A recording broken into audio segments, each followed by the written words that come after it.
Assalamualaikum warahmatullahi wabarakatuh. Bismillah, alhamdulillah. Wassalatu wassalamu ala rasulillah. Sayyidina wa maulana Muhammad ibni abdillah wa ala alihi wa ashabihi wa man tabi'a hudah. La hawla wa la quwwata illa billahil aliyyil azim. Bismillahirrahmanirrahim. Ila hamdun safa Rasulillah sallallahu alaihi wasallam wa ala alihi wa azwajihi wa dhurriyyatihi wa alihi wa ala sairi sahabatihi wa tabi'in wa tabi'it tabi'in wa man tabi'ahum bi ihsan ila biddin. Thumma ila ruhi jami'il awliya was salihin wal ulama al 'amil al qurra wal mufassirin was sadat as sufiyat wal muhaqqiqin wa hufadh al Qur'an wa silsilatihim bi karamatihim nasallallahu barakatuh was syafa'ah wal ijazah was salamah.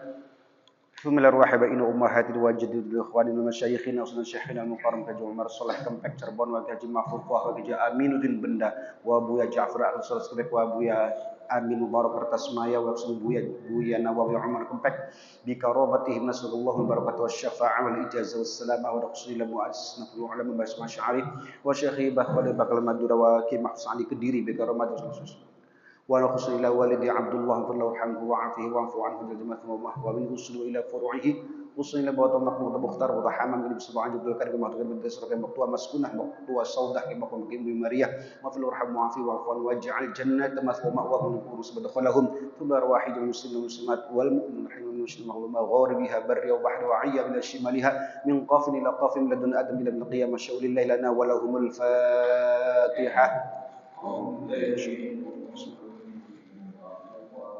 الحمد لله رب العالمين الرحمن الرحيم مالك يوم الدين إياك نعبد وإياك نستعين اهدنا الصراط المستقيم صراط الذين أنعمت عليهم غير المغضوب عليهم ولا الضالين.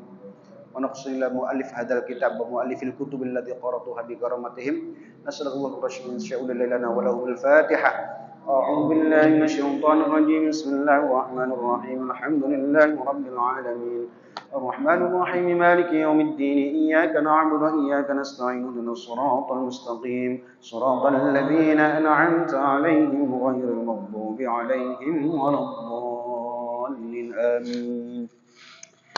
Bismillahirrahmanirrahim. Baca doanya. Allahumma aftah lana hikmataka wa anshur alaina rahmataka min khazaini rahmatika ya arhamar rahimin. Rabbi shrah li sadri wa yassir li amri wahlul 'uqdatam min lisani yafqahu qawli.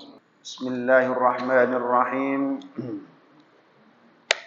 Qala al-musannif rahimahullahu ta'ala وأعاد علينا من بركاته وأمدنا بأسراره في الدنيا والآخرة آمين. Bismillahirrahmanirrahim. Kita masih melanjutkan kajian sejarah singkat, profil singkat seorang sahabah al-jalil, sahabil jalil Sayyidina Ja'far bin Abi Talib radhiyallahu anhu wa ardah. Kita akan melanjutkan sekarang. Kana Abu Talibin 'ala ar-raghmi min sumuwi syarafihi fi Quraisy wa 'uluwi manzilatihi fi qaumihi raqiqal hal katsiral 'iyal. Flashback ke belakang bahwa Abu Talib itu adalah orang yang paling dihormati di suku Quraisy karena kedudukan yang tinggi di hadapan kaumnya, yang beliau mendapatkan bisnisnya atau ditugaskan atau menjadi pengganti dari ayahnya Abdul Muttalib melancarkan bisnis orang-orang Mekah dan Syam. Raqiqal hal katsiral 'iyal. Abu Talib ini punya jiwa, punya hati yang mudah peka. Hatinya terenyuh.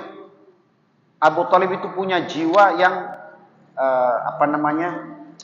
punya tenggang rasa yang tinggi kepada siapapun.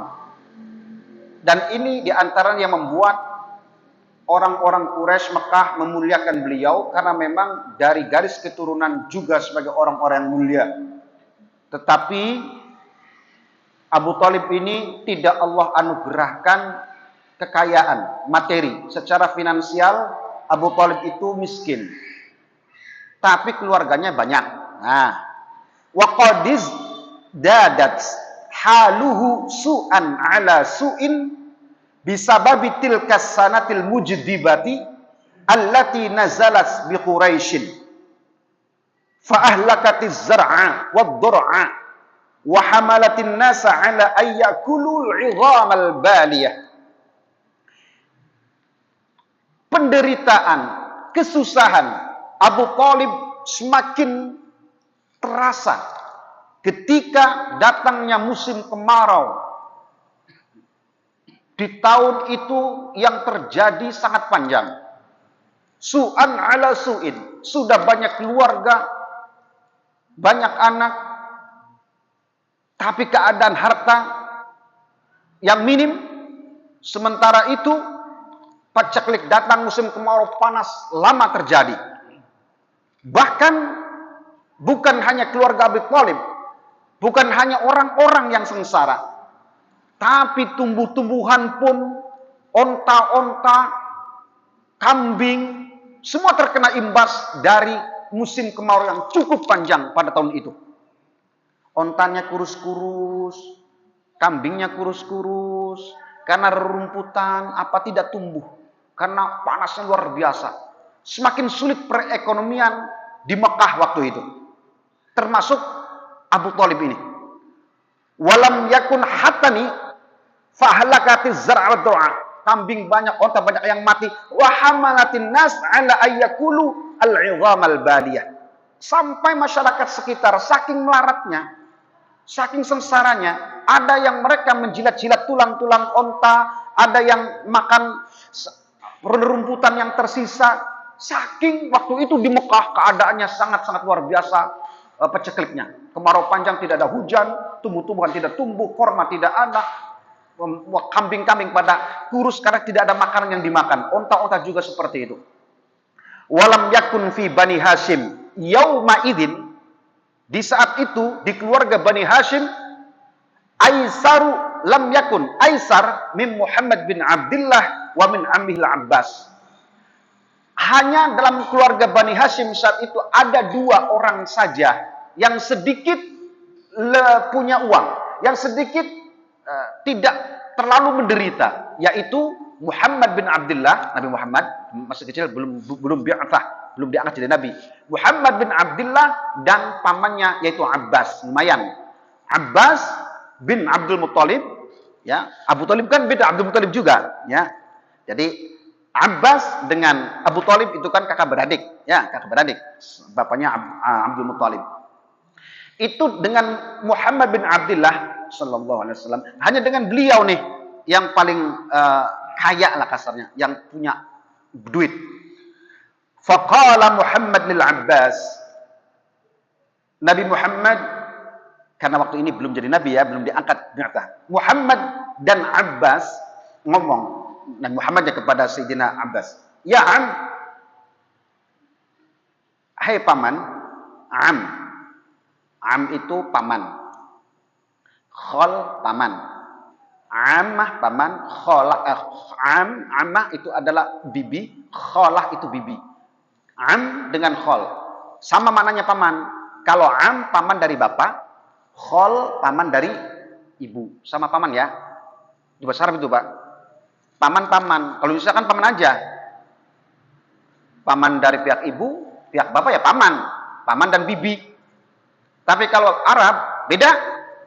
Kalau kita manggil paman kepada orang yang larikan dari bapak dan laki-laki, maka panggilnya am. Kalau dari perempuan namanya khol. Kalau bibinya kholah, am. Itu bahasa Arab itu. Kayak India.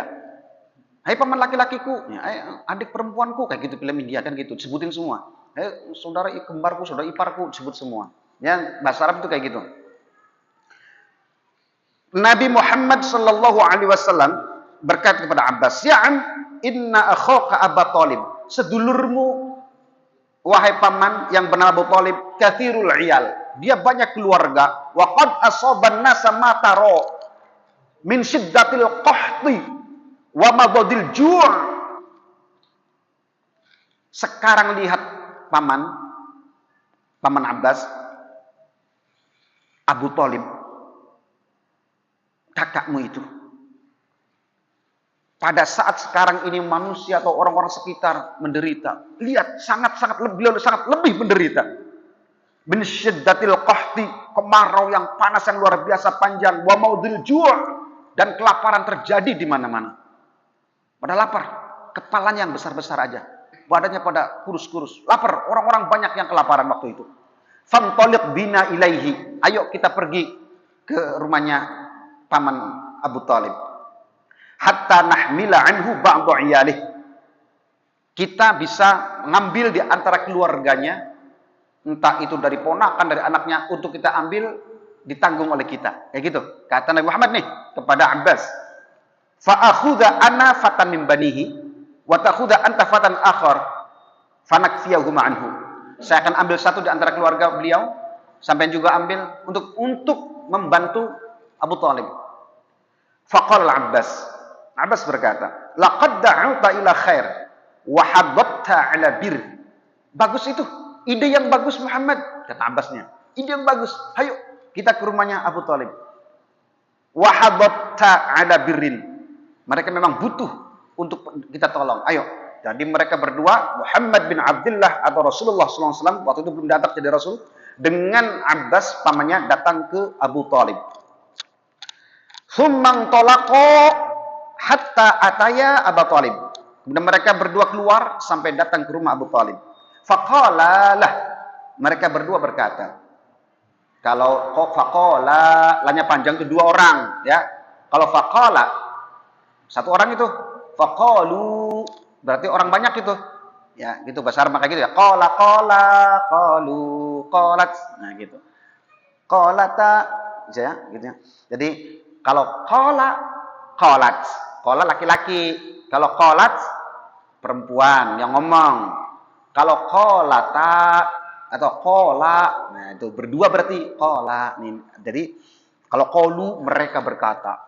Kalau qala dia berkata laki-laki. Kalau qala mereka berdua berkata. Berdua. Oke. Qala mereka berdua berkata kepada kepada Abu Talib. Inna nuridu an nukhaffifa anka ba'da ma tahmiluhu min iyalika hatta yankashifa hadha dur alladhi massan nas. Paman Abu Talib, kami ingin meringankan beban engkau paman. Maksudnya engkau kan punya keluarga banyak nih, ya, anak-anakmu banyak. Biar satu saya ambil ya untuk jadi saya tanggung berteman dengan saya atau berduaan dengan saya. Yang satunya nanti diambil oleh paman Abbas. Oke, boleh. Faqala lahuma idza taraktuma li aqilan fasna'a ma syi'tuma. Udah, kalau begitu jangan akil lah. Akil buat saya aja. Anaknya berapa sih Pak Abu Talib Pak kemarin Pak? Abu Talib punya anak berapa?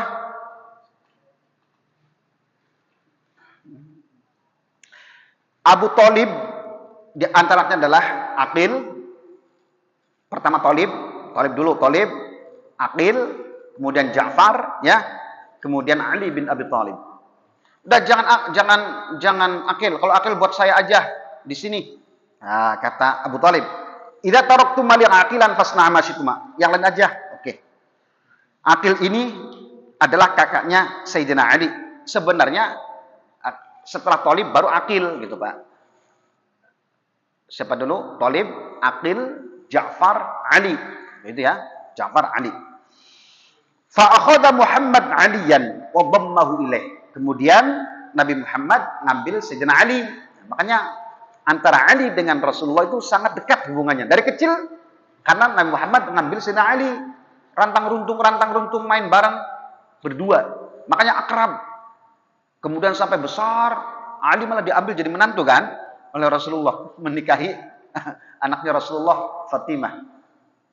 Nah, fa akhadha Muhammad aliyan wa dhammahu ilaih wa akhadha al-Abbas Ja'faran wa ja'alahu fi iyali. Sementara Abbas ngambil Ja'far. Nah, yang sedang kita bicara Ja'far. Abbas mengasuh Ja'far, Nabi Muhammad mengambil Sayyidina Ali bin Abi Talib karramallahu wajhah.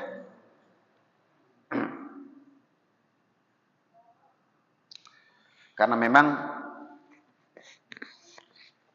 Ja'far bin Abi Thalib itu lahir sebelum Kanjeng Nabi hijrah. 34 tahun sebelum Nabi hijrah lahir.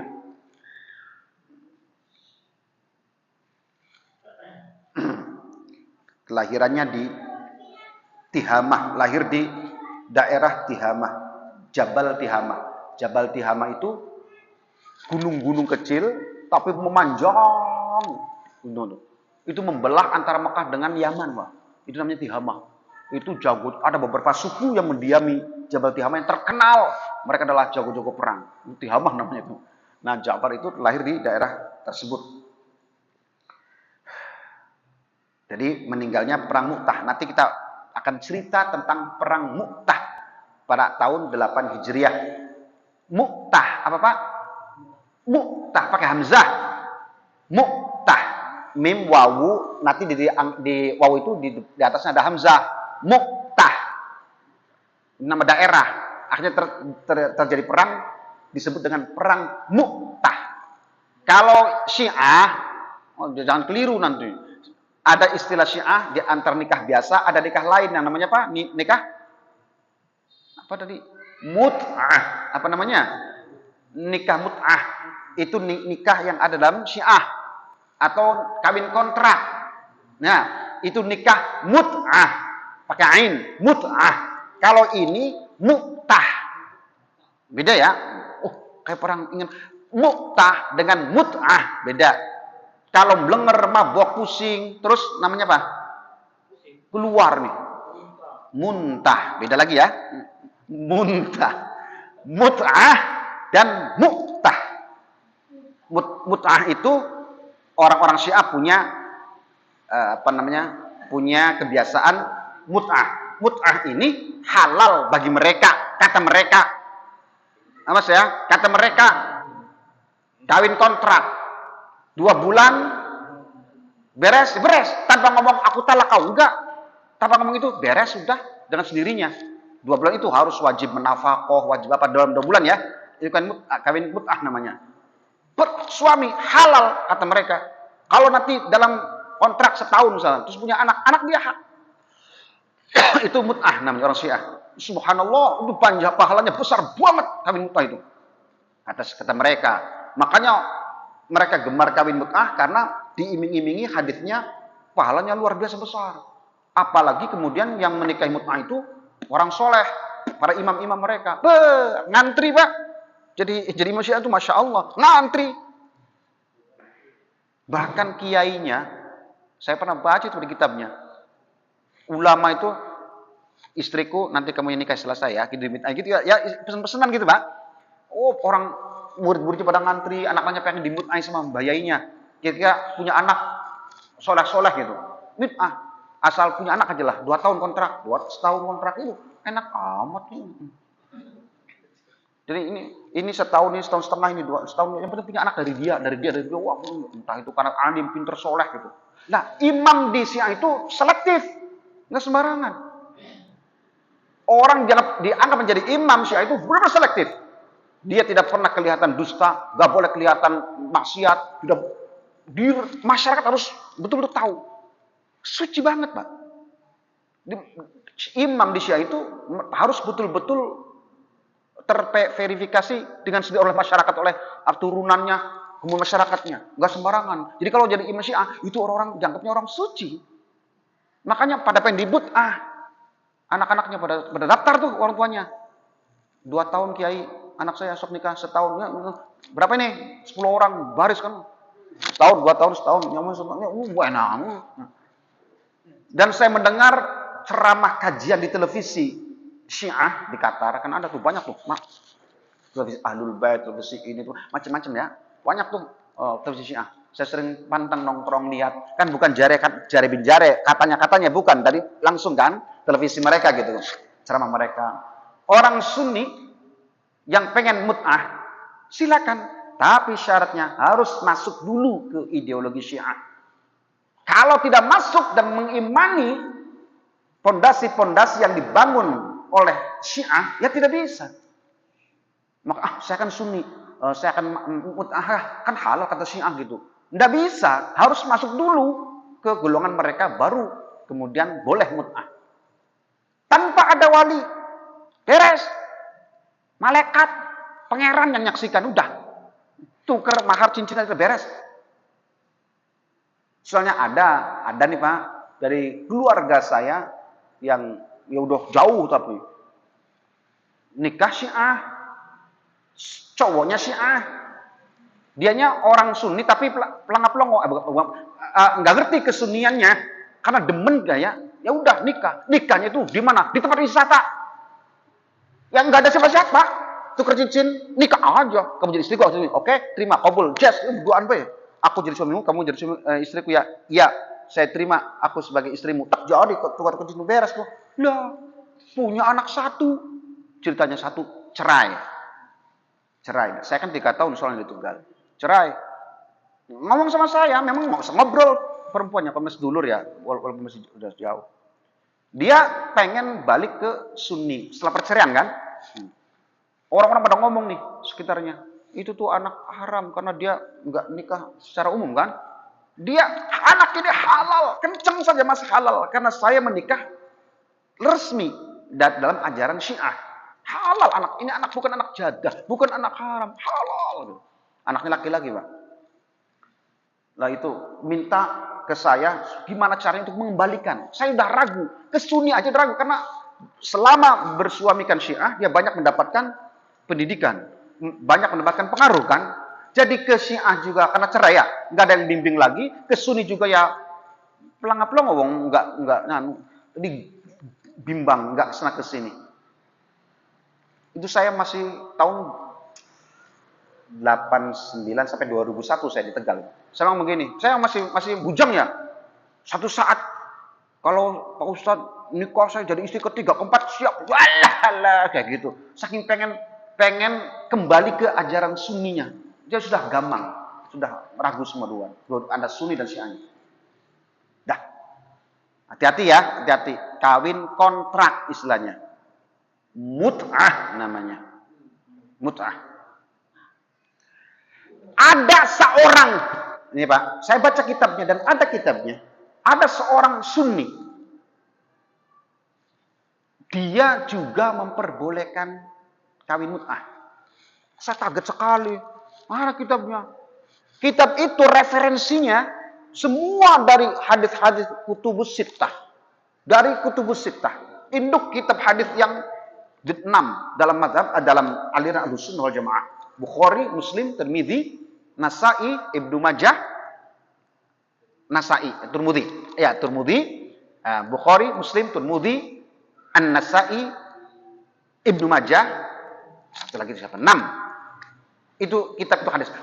Beliau itu mengambil referensi dari kitab-kitab itu, hadis-hadisnya dari Al-Hakim, Al-Mustadrak, semua diambilin dan beliau mengaku bahwa itu Sunni asli. Referensi semua dikaji tentang haramnya mut'ah dari versi kita oleh beliau. Ada nih yang tidak haram begini-gini riwayatnya terus sampai beliau, tapi saya katanya tidak menganjurkan untuk orang bermut'ah. Tapi saya akan katakan bahwa mut'ah itu adalah boleh. Beliau tidak menganjurkan. Tapi kalau saya akan menganjurkan untuk melakukan itu, tapi dia tidak, hanya boleh saja. Dia bertanggung jawab dengan apa yang saya katakan ini karena semua referensi dalil sejarahnya dilihat semua. Itu hati-hati ya. Orang Ahlussunnah saja sudah ada yang kayak gitu. Padahal imam-imam besar kita yang lain mengharamkan semua. Katanya saya dengar-dengar ada di daerah mana? Di Bogor, di Puncak katanya ada kawin kontrak ini. Padahal yang datang itu bukan orang Iran kan, orang Syiah kan ya, orang Sunnah kan, orang Arab. Tapi kenapa mereka melakukan itu? Jadi mereka mengambil yang enak-enak aja. Padahal orang Syiah sendiri, ulamanya nih mengatakan tidak sah itu orang Sunni nikah mut'ah, tidak sah. Kenapa? Karena tidak masuk dulu ke Syiah. Saya baca dalam kitabnya Syiah itu diantaranya, kalau ada perempuan hamil, melahirkan susah, maka tulislah ayat kursi di sebuah kertas, kemudian masukkan ke rahimnya, insya Allah akan mudah melahirkan. Berwudu menulisnya dengan tulisan yang bukan pensil pakainya, yang potlot gitu kan. Ya, kemudian dimasukkan ke dalam rahimnya, insya Allah dimudahkan oleh Allah. Kan kurang ajar Pak. Kurang ajar banget ini.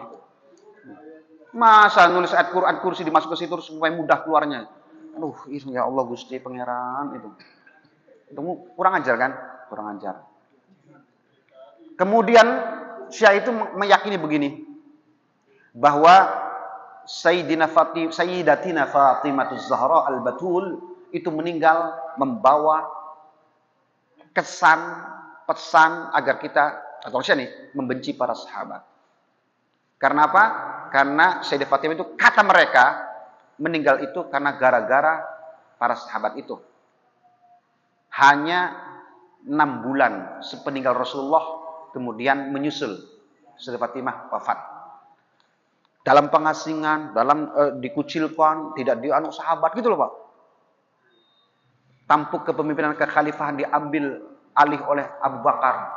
Yang buat makar itu Abu Bakar dengan Umar. Kata mereka nih, ada satu tanah petak kecil diambil, diserobot, dimasukkan ke Baitul Muslim, Masjid Baitul Muslimin. Padahal itu ada tanahnya Kanjeng Nabi yang diwariskan untuk Fatimah, tapi diambil oleh mereka.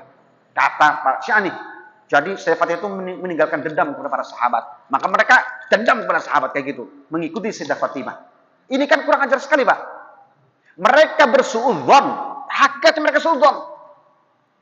Mereka berburuk sangka kepada putri Nabi.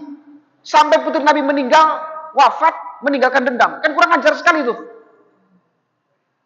Seorang Fatimah, Sayyidah Fatimah yang suci, yang hatinya bersih, nggak mungkin mati membawa dendam kepada para sahabat. Ini tuduhan yang kurang ajar itu kepada Fatimah. Walaupun mereka mengagung-agungkan Sayyidah Fatimah, mengikuti Sayyidah Fatimah, membenci para sahabat, itu kan kurang ajar. Karena alasan cinta kepada Sayyidah Fatimah, terus mereka mengklaim bahwa Sayyidah Fatimah meninggal karena dikucilkan sahabat, sakit hati, kemudian kurus, pikiran terus sampai meninggal. Maka mereka mengikuti Sayyidah Fatimah dengan membenci para sahabat. Padahal itu kan jelas tuh berprasangka buruk tuh kepada putri Nabi. Sampai mereka mengatakan seperti, padahal Sayyidina Ali mengatakan begini, bi'sazzad ilal ma'ad al-udwan ilal ibad. Kata-kata Sayyidina Ali nih, bi'sazzad ilal ma'ad al-udwan ilal ibad. Bekal terburuk manusia atau orang kembali ke akhirat adalah meninggalkan permusuhan. Bekal paling buruk seseorang ketika mati yang dibawa pulang ke akhirat adalah meninggalkan permusuhan atau dendam. Itu Sayyidina Ali, suaminya Sayyidah Fatimah itu. Enggak mungkin Sayyidah Fatimah kemudian meninggalkan dendam. Ini adalah tuduhan orang-orang Syiah. Makanya jangan heran kalau ada sampai yang lihat sholatnya orang Syiah, salah satu di antaranya, ini sholat Pak di TV, makanya saya nggak katanya udah di TV mereka. Dalam rukuknya, sujudnya, Allahumma la'in, gitu. La'in Abu Bakrin wa Umar wa siyama Aisyah, kayak gitu. Ya Allah, laknati Abu Bakar, laknat Umar, apalagi Aisyah, kayak gitu doanya dalam rukuknya, sujudnya. Ini kan udah nggak bener banget itu. Ada sih Syiah yang masih mengakui kepemimpinan kekhalifahan Abu Bakar, Umar, Utsman, yaitu yang di Yaman.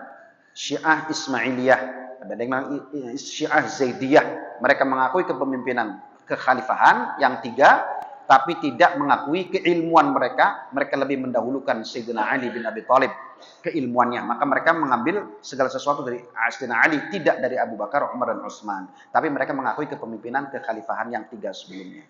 Dah.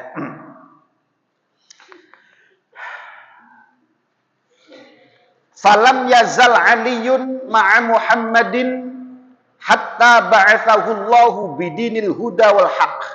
Fakana awwala man amana minal fityan.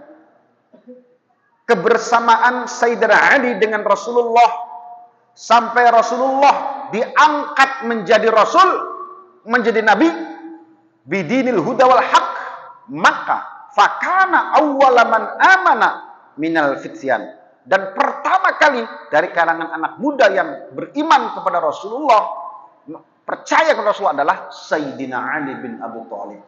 Gitu kan? Karena Sayyidina Ali tahu betul perjalanan sebelum diangkat jadi nabi itu betul. Kanjeng Nabi itu orangnya aminnya. Al-Amin, bisa dipercaya, jujur, benar, gak pernah salah, Masya Allah. Jadi ketika Nabi Muhammad SAW mengaklamasikan bahwa beliau adalah seorang Nabi dan Rasul, Sayyidina Ali langsung percaya.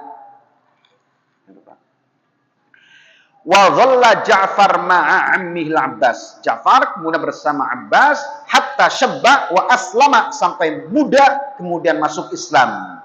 Nah, sampai muda masuk Islam. Indamma Ja'far bin Abi Thalib. Jadi Ja'far ketika meninggal itu di Mu'tah, perang Mu'tah di Yordania, itu usianya masih 41 tahun, Pak. 41 tahun, masih muda kan? Punya anak 4, wakila 3. Suaminya Asma binti Umays, istrinya namanya Asma binti Umays. Itu 41 tahun, 3 orang jawara meninggal dunia semua. Itu pimpinan perang Mu'tah itu pada tahun 8 Hijriah. Mu'tah itu daerah Yordania sebelah selatan kota Kirkuk namanya, di Yordania. Kuburannya bertiga berdampingan. Indamma Ja'far bin Abi Thalib ila Raq bin Nur huwa wa zawju Asma binti Umays mundu awwalit thariq. Ja'far bergabung dengan Rasulullah dalam iman bersama istrinya Asma binti Umays. Faqad aslama ala yaday Siddiq radhiyallahu anhu qabla ayadkhula Rasul Darul Arqam. Pertama kali memang Ja'far bin Abi Thalib itu Islamnya di tangan Abu Bakar Siddiq radhiyallahu anhu. Ja'far ya, bukan Ali nih. Ja'far bin Abi Thalib Islamnya dibimbing oleh Abu Bakar Siddiq radhiyallahu anhu, dua-duanya, Ja'far dan istrinya Asma binti Umays. Sebelum Nabi membentuk tempat pembaiatan orang masuk Islam di Darul Arqam. Darul Arqam, Darul Makkah tusamma Darul Islam. Kana Darul Arqam bin Abdi Manaf al-Makhzumi. Al-Arqam, Darul Arqam itu sebuah rumah yang milik daripada Arqam bin Abdu Manaf al-Makhzumi. Nah, Rasulullah itu menjadi tempat orang-orang sahabat yang masuk Islam di awal-awal itu di situ. Sebagai markaz, center, mu'allaf. Walaqiyal fatal hashimiyyu wa zawjuhu syabbatu min adha Quraisyin wa nakaliha ma laqiyahul muslimuna awwalun. Sayyidina Ja'far bin Abi Thalib beserta istrinya ini termasuk barisan golongan awal yang masuk Islam, dan mereka tidak lepas dari siksa, dari penderitaan akibat masuk Islamnya, disiksa oleh orang-orang Quraisy. Fasobaro alal adha, mereka bersabar, disakiti, disiksa, li'annahuma kana ya'lamani anna tariqal jannati mafrushun bil ashwaqi mahfufun bil makarihi, walakinnal ladzi kana yunaghisuhuma wa yunaghisu ikhwatahuma fillah anna Quraisyan kanat tahulu dunahum wa duna adai sya'iril Islam. Dua-duanya tahu bahwa tariqal jannah, jalan menuju surga, mafrushun bil ashwaq, penuh dengan duri. Tidak mudah. Orang menuju surga tidak mudah. Mahfufun bil makarih, akan ada gelombang, akan ada ujian, akan menghadapi berbagai macam kesulitan. Itu orang masuk surga. Tidak mudah. Mereka paham itu. Harus ditempuh dengan gigih, dengan penderitaan. Kalau harus menderita. Kalau harus melarat, siap melarat. Kalau harus siap semuanya untuk menuju surga. Mereka tahu itu harus melewati duri-duri yang berserakan. Makanya Sayyidina Umar pernah ditanya, apa itu takwa? Umar mengatakan, kalau engkau jalan, di depanmu ada duri, di depanmu ada penghalang, apa yang kau lakukan? Nah, kata Sayyidina Umar, maka kamu harus pinggirkan dulu. Itu takwa namanya, di antara maknanya. Ya, menyingkirkan semua hal yang menuju Allah, yang menghalangi kita menuju Allah, menuju surganya Allah. Apa yang menjadi rintangan? Hadapi, sisihkan. Rantangan itu berupa penderitaan, finansial, dicoba sakit, bangkrut, dan sebagainya. Diatasi. Karena memang menuju Allah, wusulu ilallah, menuju ke jannah, ridhonya, itu harus dengan gigih dan harus dengan penderitaan. Dan itu difahami oleh keduanya. Wa tahrimuhum min ayyatadawwaqu ladzatal ibadah. Faqad kana taqifu lahum fi kulli marsad wa tusya al anfas. Mereka betul-betul merasakan nikmatnya ibadah ketika mereka berpasrah diri kepada Allah, siap untuk menghadapi segala kesulitan, segala ujian yang dihadapi. Inda dzalik ista'dzana Ja'far bin Abi Thalib Rasulullah sallallahu alaihi wasallam bi ayyuhajir ma'a zawjihi wa nafar min as-sahaba ila al-Habasyah fa'adina lahum wa huwa aswanu hazinun. Akhirnya ketika gelombang pertama umat Islam hijrah ke Habasyah. Habasyah itu mana? Habasyah itu mana? Ethiopia. Habasyah itu mana? Ethiopia. Ketika mulai ada hijrah pertama, Ja'far bin Abi Thalib dan Asma binti Umays ini kemudian ikut hijrah yang pertama ke Ethiopia. Jadi Malikul Habsyah namanya itu Ashamah bin Abjar An-Najasyi. Ya. Ashamah bin Abhar An-Najasyi. Jadi raja-raja Ethiopia, Habasyah, itu namanya An-Najasyi. Itu adalah lakob itu. Kayak Fir'aun. Fir'aun Mesir itu bukan nama asli. Itu nama-nama raja Mesir, Fir'aun. Namanya ini Fir'aun, lakob. Termasuk Najasyi, raja Ethiopia, Habasyah. Itu lakob, nama aslinya bukan itu. Nah, pada waktu zaman Nabi itu, hijrah pertama, nama rajanya adalah Ashamah bin Abhar An-Najasyi. Yang diperkirakan lahir tahun 560 Masehi. 560 Masehi. Kanjeng Nabi lahir tahun berapa?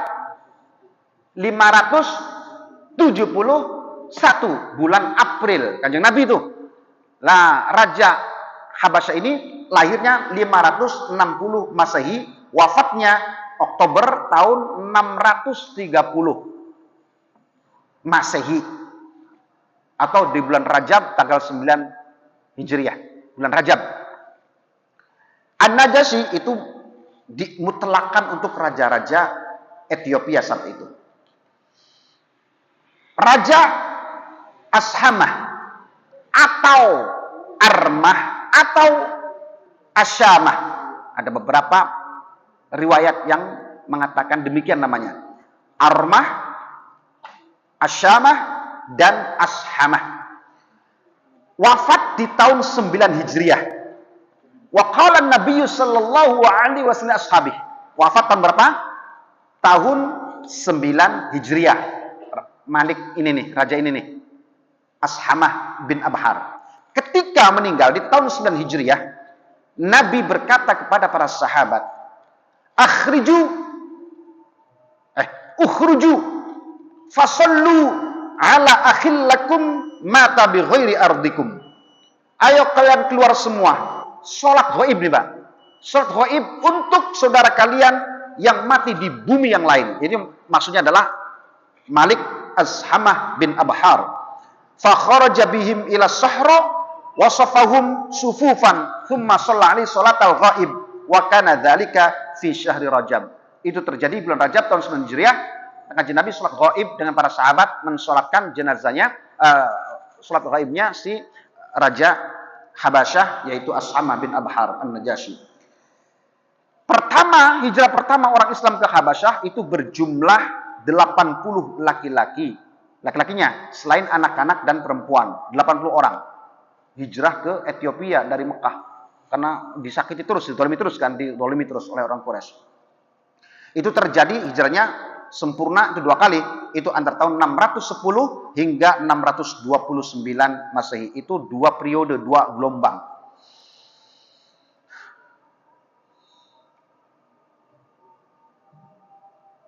Dah. Ya. Waktu itu Habasya, Ethiopia, cakupannya itu Eritrea, Somal, itu di bawah kekuasaan Najasyi semua itu. Dan kita akan lanjutkan pada pertemuan berikutnya. Jadi nanti kita akan sampai nanti pada penggalan-penggalan kisah yang lain, termasuk nanti perang Mu'tahnya nanti kita ceritakan. Bagaimana heroiknya 3 pahlawan Islam yang diutus oleh Rasul menjadi pemimpin perang Mu'tah. Dan yang tadi adalah Ja'far bin Abi Thalib, yang duanya adalah Zaid, kemudian Abdullah bin Rawahah, penyair Madinah Al-Ansar.